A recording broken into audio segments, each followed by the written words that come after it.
Close your eyes and imagine yourself in the middle of the ocean, calm waves and quiet skies. Now imagine this: a nuclear bomb detonates underwater. What happens next? To understand what happens, we first need to talk about just how absurdly powerful nuclear bombs are.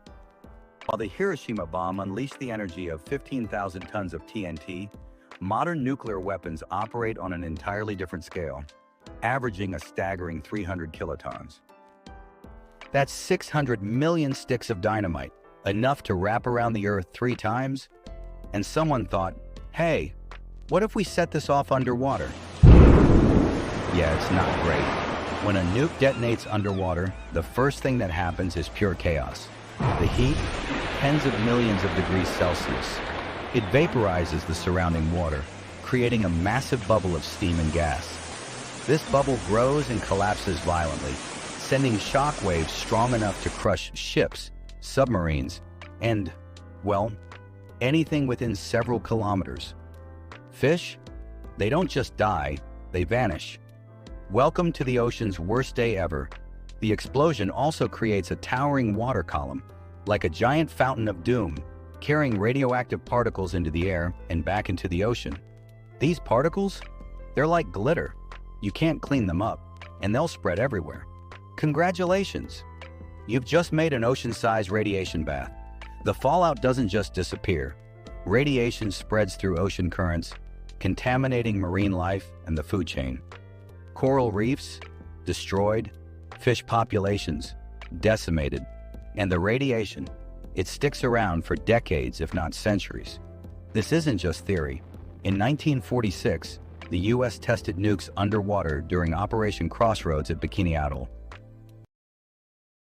Striking just below the surface, the nuclear release smashes at 5 times the speed in the compressed water as it would in the air. Over several months, the U.S. military transformed the idyllic atoll into a massive testing ground, assembling a ghost fleet of 90 decommissioned ships, including battleships, cruisers, and submarines, crystal clear waters, waiting for destruction. For over a month, U.S. military and scientists worked tirelessly to prepare Bikini Atoll for the historic nuclear test. Over 42,000 personnel, including scientists, military engineers, and logistical teams, were mobilized to ensure the test went smoothly. The sheer scale of the project was staggering, involving thousands of tons of equipment transported to this remote site. Temporary bases were built on neighboring islands, housing labs, observation posts, and living quarters for the massive workforce. To gauge the impact of the detonations, animals like goats, pigs, and rats were placed aboard key ships to study the biological effects of radiation. Every detail was meticulously planned, from the assembly of the bombs to the precise positioning of over 500 cameras and pressure sensors. For the U.S., this was more than a test. It was a public display of the terrifying power of nuclear weapons. Scientists packed the area, ready to witness history. And the islanders? All 167 residents were told to leave for the good of mankind. Promised they'd return soon. Spoiler, they didn't. The first test, Able, was an airburst, a blinding flash, a shockwave, and chaos. Then came Baker, an underwater detonation. It sent a radioactive column of water thousands of feet into the air, coating everything in sight.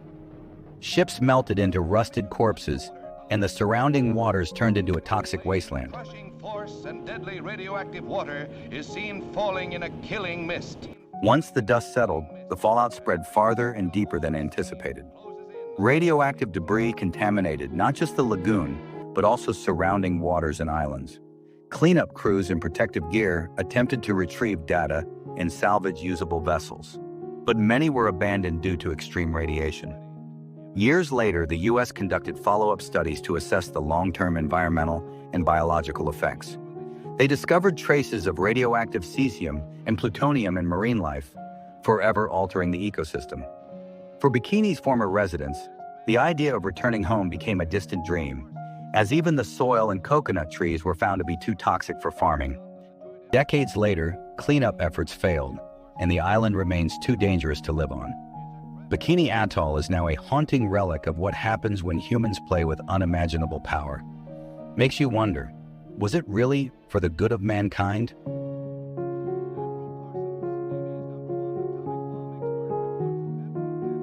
Thanks for watching. I'm just starting out here on YouTube, and every like, comment, or subscribe helps build something great. If you enjoyed this, stick around. There's more to come. Let's see where this journey takes us together. See you in the next one.